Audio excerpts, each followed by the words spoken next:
عوسمان علی ئیسماعیل حەمەدەمین ناسراو بە مامۆستا عوسمانکانی کوردەیی لە دایکبووی ساڵی 1976 لە شاری هەولێر، شارەزا لە زمانی عەرەبی و بەکالۆرۆس و دیپلۆم لە شەریعەی ئیسلامیدا.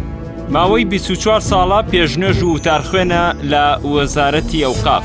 لە ئێستادا بەهۆی داکۆکی لە مافی هاونیشتیمانیان و هەڵوێستە شەرعیەکانی ماوەی 2 ساڵە لە هەموو ڕێوڕەسمێکی ئاینی و ئەرک و مافێکی وەزیفی بێبەش کراوە.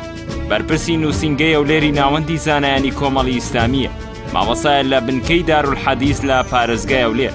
لە بواری زانستە شەرعیەکان بە شێوەی خۆبەخش بەردەوامە لە وتنەوەی وانە و پێشکەشکردنی سیمینار بۆ چین و توێژە جیاوازەکان.